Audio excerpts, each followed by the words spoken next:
Senhor Presidente, senhoras e senhores deputados, contrariamente à resposta da maioria dos países europeus, o governo português foi lesto a prometer aos Estados Unidos da América o reforço do contingente militar nacional no Afeganistão. São 140 militares assumindo-se como o maior reforço da presença militar portuguesa no estrangeiro, ordenado por este governo. Uma decisão, é necessário frisar, tomada inteiramente nas costas deste Parlamento. No entender do Bloco de Esquerda, a presença portuguesa no Afeganistão é errada politicamente, é errada estrategicamente e é errada do ponto de vista dos princípios da democracia. É um erro político porque significa o apoio nacional a um regime minado pela corrupção e que fez da plantação e tráfico de droga o principal recurso económico do país. Ao contrário do que diz o ministro Severiano Teixeira, que considera que o envio de militares reforça Portugal como, estou a citar, um parceiro sério e credível, o envolvimento nacional no apoio ao regime de Karzai é um insulto a todas e a todos os portugueses. Ainda esta semana o mundo assistiu atónito à última proposta legislativa do regime de Cabul, o regime apoiado pela NATO, bem digna dos seus concorrentes talibãs: obrigar as mulheres a ter relações sexuais com os seus maridos sempre que estes assim o entendam. A legalização da violação pode ter deixado, e com razão, o meio mundo atónito, mas é apenas mais um passo rumo à barbárie, saído de um regime que ainda recentemente defendeu que, nesses casos, a palavra do homem faria sempre lei.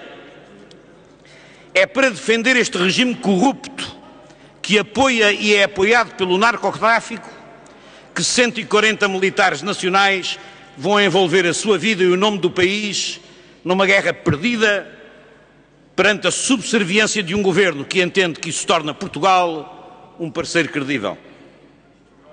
Mas a presença militar é também um erro estratégico. Não é por acaso que os Estados Unidos da América solicitam agora o reforço das tropas europeias.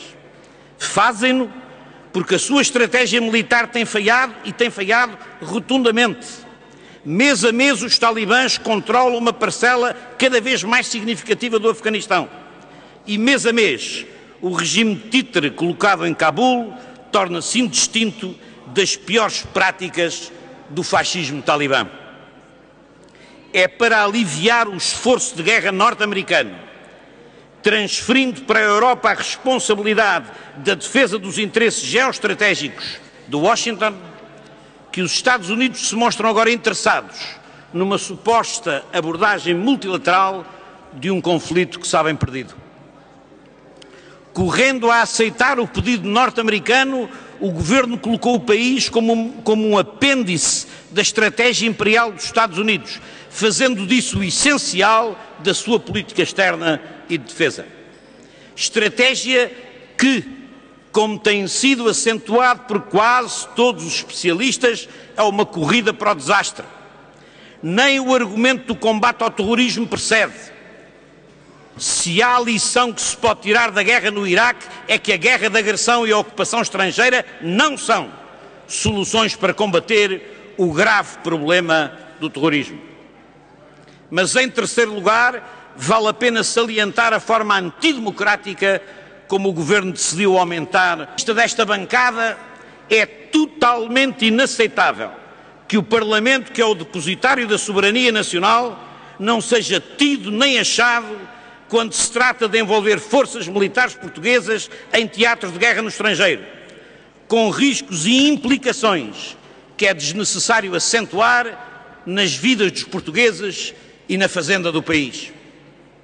A Assembleia da República, que é o espaço da representação política dos cidadãos, não pode continuar a ser colocada à margem de decisões cruciais como as que envolvem a presença de tropas portuguesas em cenários de guerra no estrangeiro, limitando-se a ser informada depois do facto consumado, ou seja, o Parlamento é propositadamente afastado da definição de gestos que se revelam essenciais da vida política e do futuro do país.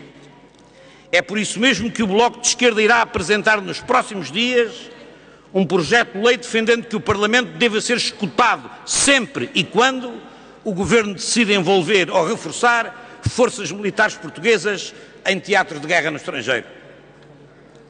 Para um pequeno país como o nosso, que desde a Revolução de Abril não ameaça nem é ameaçado por ninguém, a guerra, senhoras e senhores deputados, senhor Presidente, a guerra não pode ser em nenhuma circunstância um instrumento de política externa.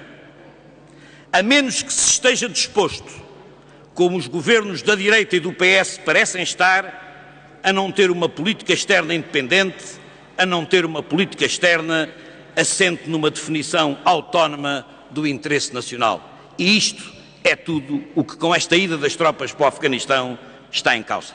Muito obrigado.